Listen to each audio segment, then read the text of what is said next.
The galaxy remembered the night it went dark.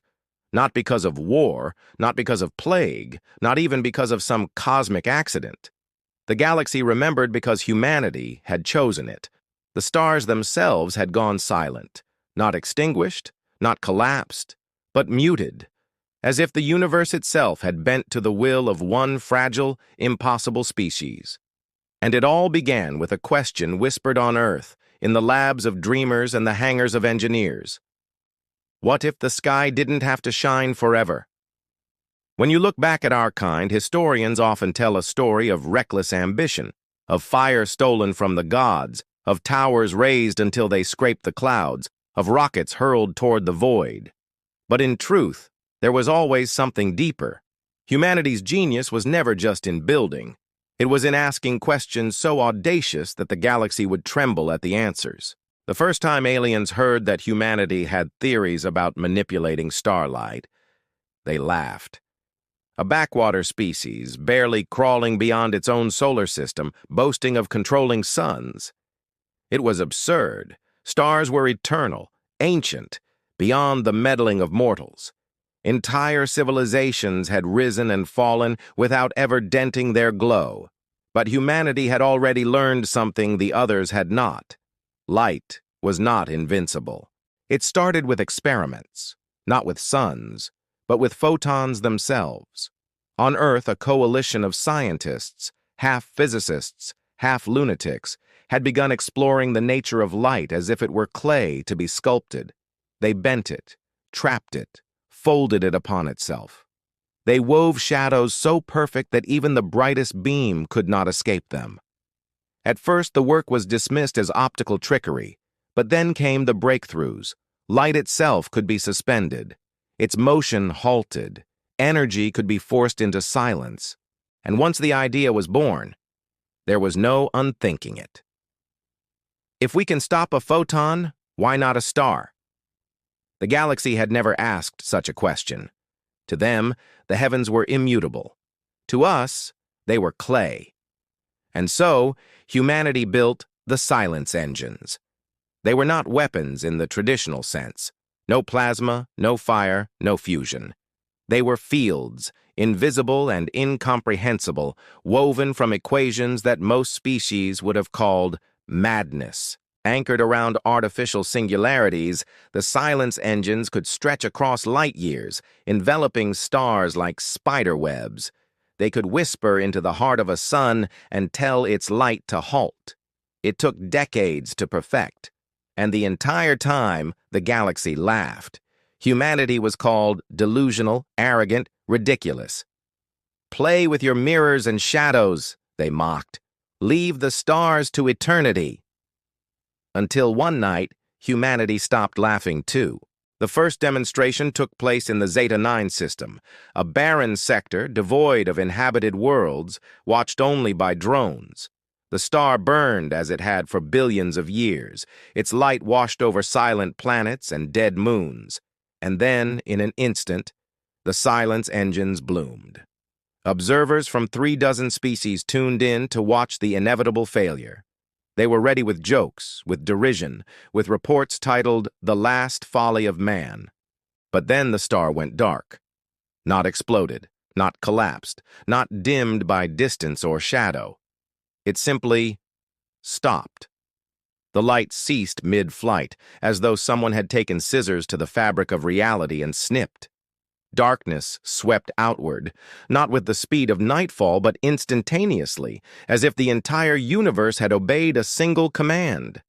And the galaxy understood. Humanity had switched off a star. Panic spread like wildfire. What kind of species silences suns? What kind of species toys with eternity? Governments scrambled to interpret the meaning. Was it a weapon? A threat? A warning? Would humanity wield this power like a sword, extinguishing suns until the galaxy bent its knee? But humanity said little. The silence engines spoke for them. Within years, more demonstrations followed. Stars winked out in lonely systems, then flickered back alive when the engines released their hold. The technology was not destruction. It was dominion. Humanity had found a way to command the oldest fires in the universe to obey. And suddenly, the balance of power shifted. The great empires of the galaxy had once ruled with fleets, with armies, with colonies sprawling across the stars. They had crushed rebellions, enslaved planets, dictated the terms of peace and war. But no fleet mattered against a species that could plunge your homeworld into eternal night. No fortress mattered when the sky itself could vanish above it. For the first time, the galaxy bowed its head. Not because humanity demanded it, but because the alternative was unthinkable. And yet, there was something stranger still. Humanity never used the silence engines as weapons, not once. They could have. They could have held the galaxy hostage, demanded tribute, rewritten the order of the stars. But they did not. Instead, humanity used their gift to create. Entire colonies were founded in systems where stars had been dimmed, creating new habitats shielded from radiation. Mega projects bloomed in eternal twilight, fueled by artificial light sculpted exactly as needed. Refuge worlds were established for species whose suns had grown too unstable, their skies calmed by the whisper of human machines. And slowly, the galaxy began to understand. Humanity had not built silence engines to conquer. They had built them to reshape existence. Still, the fear lingered. Every alien mind, no matter how grateful for the benefits, carried the same thought. If they can turn the stars off, what will they do next? That question was answered a century later, when the silence engines reached their final form. Not just capable of extinguishing stars, but of painting them. For light that could be muted could also be rewritten. Colors, intensities, even constellations themselves could be sculpted by human hands. Humanity had become artists of the cosmos, turning galaxies into living canvases. And then came the night. The one etched into the memory of every civilization, the one whispered about for millennia after. The night humanity switched off all the stars. It was not an act of war. It was not a demand. It was an invitation. Across the Milky Way, across countless empires and frontiers, the stars blinked out. Not one at a time, not in scattered systems, but together, in perfect synchrony. The galaxy went black. Worlds that had known eternal starlight gasped in terror as their skies went dark. Fleets froze in their tracks. Entire civilizations cried out as the cosmos itself seemed to die. And then, in the silence, a single beacon flared. It was not a sun. It was not a star. It was a message, projected into the void with a brilliance brighter than any constellation. The message was simple. We are not here to rule. We are here to dream.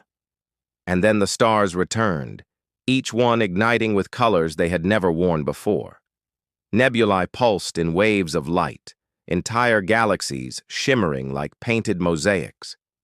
Humanity had not just switched off the stars, they had rewritten the sky. The galaxy wept. From that night onward, everything changed. Humanity was no longer seen as reckless children or dangerous upstarts.